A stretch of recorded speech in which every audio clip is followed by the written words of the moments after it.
Solo algo de nosotros. Son las 12:42.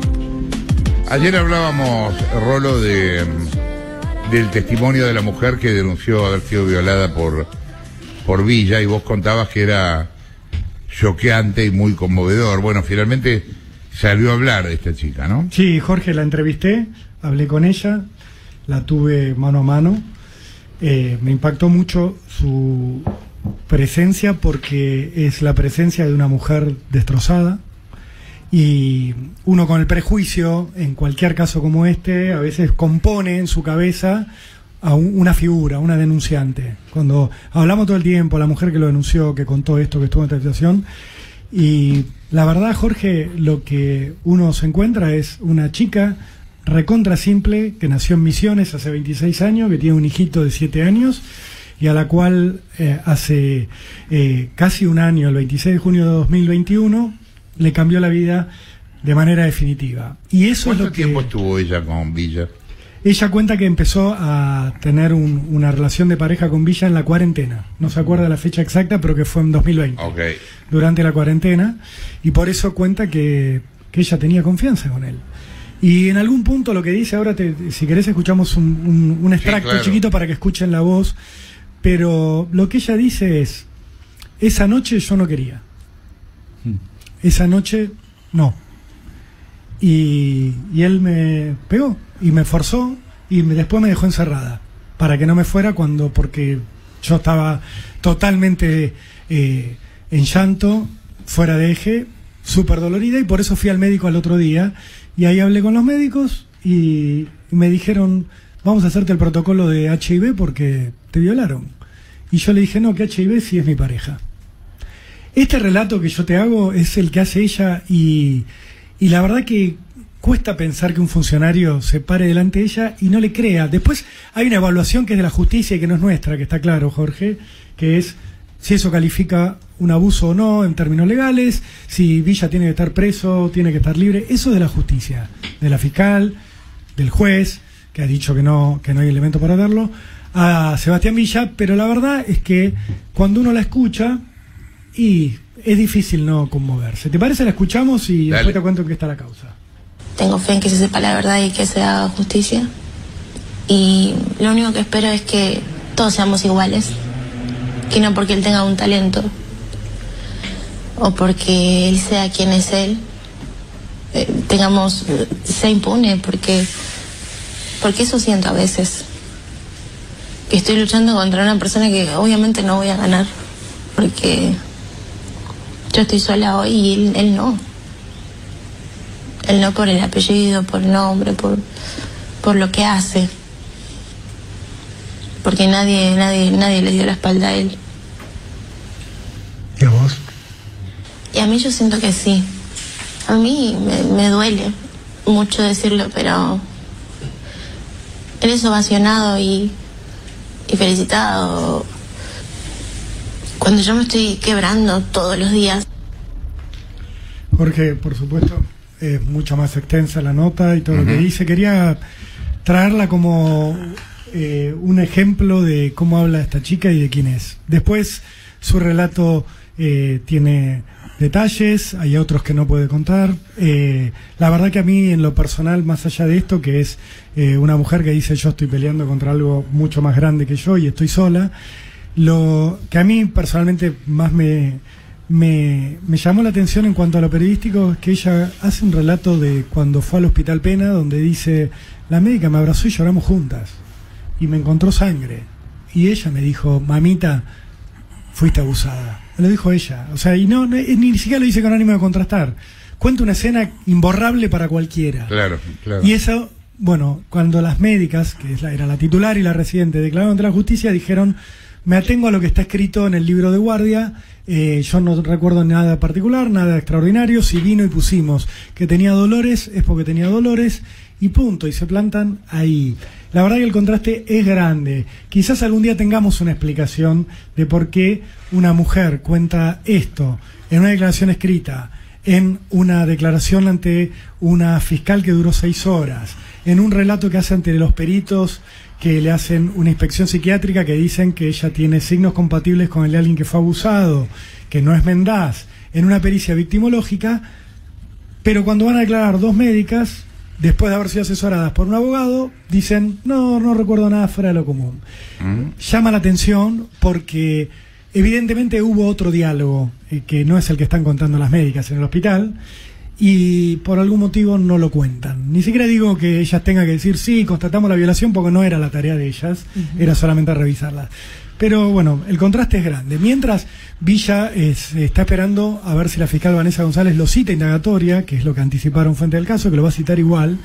Villa sigue en el primer equipo de Boca y ya tiene fecha el juicio oral por la otra denuncia que tiene vinculada con la violencia de género, que es la denuncia que le hizo en aquel 2020 Daniela Cortés, su anterior pareja, que dijo y demostró con fotos, porque mostró sus fotos de cómo le quedó la cara, sí, que Sebastián Villa la sometió a una golpiza feroz dentro de su casa, en otra casa donde vivía. Eso para la justicia fue tan creíble que 19 y 21 de septiembre Villa va a ir a juicio oral por amenazas y lesiones en contexto de violencia de género, mientras está tramitando esta otra causa, de la cual ahora surge el testimonio de Tamara, de esta chica de 26 años. Cada uno podrá pensar lo que quiera. Yo tengo mi pensamiento, por supuesto, Jorge, y me suena a un testimonio muy, pero muy conmocionante. Bien. Esta historia es increíble. Buscan a un cura de la localidad de Maipú. El cura le pidió plata a una feligres. Sí, sí. La cagó. Bueno. Y desapareció. Denos tiempo, la nata. Dicho bueno, así, la nata. Un bandido. Jorge, el cura del que estamos hablando se llama Ludovis Enrique Navarro León, y es un cura de origen venezolano que llegó a la localidad de Maipú, una localidad que queda cerca de la Ruta 2. La habrán pasado por delante los carteles yendo hacia Mar del Plata, miles de veces. Una localidad de 8.000 habitantes. Se afincó allí Ludovis junto a su hermana y a su sobrino. El año pasado le llegó la gran designación, que fue que el obispo de Chascomús lo pusiera a cargo de la parroquia local, que además tiene un colegio parroquial. Monseñor Carlos Malfa lo puso a cargo de esa responsabilidad enorme. Ludovis, según cuentan hoy en Maipú, empezó a tener algunos problemas en la comunidad que tenían que ver en principio con su sobrino. Aparentemente el sobrino iba al colegio, tenía algún problema de bullying y empezó a haber un tira y afloje entre Ludovis y autoridades eclesiásticas por cómo trataban a su sobrino. Esto era lo que se conocía. Pero ¿qué ocurrió y por qué estamos hablando hoy de Ludovis, de su sobrino y de Maipú? El martes pasado Ludovis desapareció de esta pequeña localidad. No se lo vio más, de un día para otro. Se fue junto a su hermana y junto a su sobrino. Ah, se fueron todos. Desaparecieron todos de Maipú. ¿Cuánta guita le había pedido a esta Ahora te cuento, porque la gente empezó a movilizarse en Maipú preocupada, porque el cura del pueblo había desaparecido, claro, se había ido de golpe, todo lo conocía. Había un mal mayor. Había un agujero, la parroquia no tenía nadie a cargo, el colegio parroquial no tenía su autoridad religiosa. Empezaron a preguntarse qué pasaba, empezaron a indagar y alguien dijo, no, bueno, parece que el detonante fue en los últimos tiempos que por el bullying que le hacían al sobrino, él lo había sacado del colegio religioso y lo había puesto en un colegio público, un colegio laico. ¿Cómo? El cura del pueblo había hecho eso. Claro. Y ese parecía ser el tema. Pero mientras empezaron a ocurrir los rumores. Y mientras se empezaron a preguntar dónde estaba el cura, si le había pasado algo, si alguien lo había secuestrado, si había sufrido algún robo. Hasta que el que tuvo que hacerse cargo de todo esto fue Monseñor Carlos Malfa, el obispo de Chascomús, el que lo había puesto a cargo de la parroquia, que salió a hablar a la comunidad con un comunicado, donde dijo: quiero decirles que había llegado a mi conocimiento una situación económica creada entre una respetable persona de la comunidad y el padre Ludovis Enrique Navarro León. Si bien la situación no involucraba ni a la comunidad parroquial ni al obispado, juzgué necesario intervenir en una especie de mediación para escuchar a las partes y buscar una justa solución, para lo cual convoqué a los interesados a un encuentro en el colegio parroquial. Y ahí empieza a trascender que en realidad el cura Ludovis le había pedido $20.000 a una feligresa. Ah, mira vos. con la supuesta excusa, digo supuesta porque es mucha plata, de comprar un auto. Y que al parecer el auto no apareció y la plata tampoco. Esto empezó a generar lío en el ambiente eclesiástico, porque las quejas empezaron a llegar allí, y se dio esta intermediación. Mientras el cura desaparecía, el obispo contó que había llamado un diálogo y que en ese diálogo hubo una propuesta que era satisfactoria para las partes, que se firmó un acta, pero que el sacerdote no cumplió el acuerdo y que se fue, y que desde las primeras horas del miércoles 8 de junio no ha hecho ningún tipo de respuesta ante los reclamos que le han formulado, y que por eso se decretó que había hecho un abandono de su oficio. Lo que se cree en Maipú es que Ludovic se volvió a Venezuela con su hermana y con su sobrino. Y las 20 lucas. Y los $20.000, que lamentablemente todos creen que no va a aparecer nunca. De hecho, Monseñor Malfa, según cita el diario La Nación, ha dicho: las estafas morales dejan heridas dolorosas. Las económicas también, tenemos que decir. Sí, claro. Esta es la historia de el sacerdote de Maipú que se mandó a mudar, que todavía no está siendo buscado por ninguna autoridad porque no hay una denuncia formal por estafa, que es quizás el delito en el cual se podría encuadrar todo esto, pero sí hay un gran vacío en Maipú donde la gente extraña a su sacerdote y hay alguien que extraña sus $20.000. Al comienzo de este año empezamos a hablar de algo que a mí me había impresionado, a vos también, sí, que tiene que ver con la muerte de nenes, ¿no? Con que en Rosario, de golpe, en el medio de los disparos, morían nenes. Y ahora volvió a pasar, mataron a una beba de 1 año. Pero fíjate que está tan naturalizado, como lo hablábamos al principio de año. Yo te decía, fíjate que vamos a terminar, Jorge, hablando cada vez de si el bebé es muy chiquito, porque si es un nene de 5 ya no le vamos a dar la atención necesaria en los medios. Estoy hablando de los medios y de cómo nos vamos anestesiando todos con estas cosas. Esto que te voy a contar ocurrió en Villa Gobernador Galvez, que es un distrito satélite de Rosario. Está en las afueras de Rosario, no es Rosario, tiene su intendencia, pero sus estadísticas criminales es el mismo departamento judicial que Rosario, y es el mismo problema, el narcotráfico que se asienta en distintos puntos de la comunidad rosarina. ¿Qué ocurrió, Jorge? El lunes por la noche, tarde-noche, 7 de la tarde, en la calle Mitra, el 2600 de Gobernador Galvez, aparece un Peugeot gris, frena frente a una casa, bajan las ventanillas y balean todo el frente de una casa. Lo tirotean todo. Escapa el auto a toda velocidad. Adentro de la casa quedan 3 personas heridas. Un hombre, una mujer y una bebita que tenía 1 año y 6 meses y estaba en brazos de esta mujer.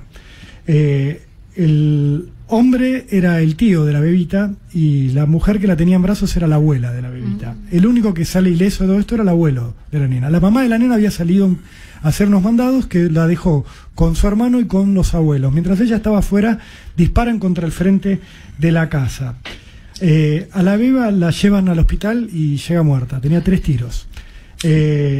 La abuela está internada todavía porque recibió un tiro que la compromete, y también está internado el tío de la nena, que es un joven de 22 años, que también tiene heridas de consideración, heridas de bala. ¿En qué marco se dio todo esto? En que en Semana Santa habían ya tiroteado a esta familia y habían matado a un tío de la nena, que tenía 18 años y estaba en una fiesta de cumpleaños. ¿Por qué? Por una trama narco. Hay una pelea por alguna parte de ese territorio donde esta familia estaba metida en algún aspecto que no se conoce a nivel oficial, ni investigativo, ni periodístico, pero lo cierto es que en Semana Santa mataron al tío de esta nena y ahora le tocó a esta bebita. Y decía el fiscal recién, Jorge, la nena, la bebé aprendió la violencia antes de saber decir mamá y papá. Eso es lo que está pasando en Rosario.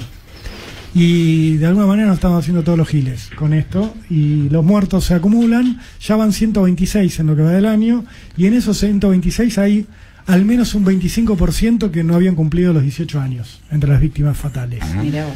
Así que, no quiero entrar en más detalle de este caso porque la verdad es es difícil contarlo, incluso me imagino escucharlo. Pero la violencia no para en Rosario y la verdad ya a nadie le importa. El gobierno nacional mucho menos, el gobierno provincial hay como una poco. anestesia, Sí, ¿no? estamos anestesiados. Lo último te quiero decir, Sí, Jorge, contame. porque es noticia de último momento y te lo quiero contar rápido porque va a ser una de las noticias del día saliendo de esto y también es una noticia dura, pero una noticia del día. Hace un instante nada más, la Policía Federal allanó una casa de la localidad de Torres, en la zona de Luján, buscando a un hombre acusado de robo, de violación y de violencia de género. Tenían el dato que estaba ahí, lo buscaban en Campana por haber cometido estos delitos. Dan la orden de allanamiento, van a esta casa de la localidad de Torres, a unos kilómetros en las afueritas de Luján, y los recibe a los tiros a los policías, este hombre. Mató a un policía, en el momento hay un policía asesinado por ir a hacer un allanamiento, y hay otros 2 policías heridos, uno de ellos grave, según me cuentan, y además está herido, obviamente, el autor de esta Sí, masacre. no quiero decir masacre porque no hay 3 víctimas fatales, claro. pero hay un policía muerto que es un desastre total para una sociedad, un policía que fue a laburar, a cumplir su deber, y lo mataron trabajando en cumplimiento de su deber. Digo, es una tragedia para la sociedad. Bueno, el autor de todo esto está detenido, herido, ¿sí? Porque obviamente los compañeros de este sargento lo han defendido y lo hirieron para detenerlo. Solamente te quiero decir que las lesiones que provocaron el fallecimiento, según informa la policía, las sufrió el sargento Hernán Col, que hay otro oficial inspector herido con una bala en el pecho, que está trasladado en ambulancia y está siendo atendido. Hay otro policía herido con, por suerte, heridas menores, tiene un disparo en una mano, veremos cómo sale, y hay otro herido más que tiene fracturas de costilla por impacto de arma de fuego, o sea, le pegó un disparo en el chaleco antibalas y sufrió una fractura, por suerte no una herida de arma de fuego. Un desastre total para la policía y para todos. Digo, cuando muere un policía en acción es un desastre para todos, porque un policía está ahí para laburar, para protegernos, fue a trabajar y terminó muerto. Así que te lo quería contar porque va a tener mucho desarrollo a lo largo del día y me parece que es uno de los grandes temas de la jornada. 1 de la tarde.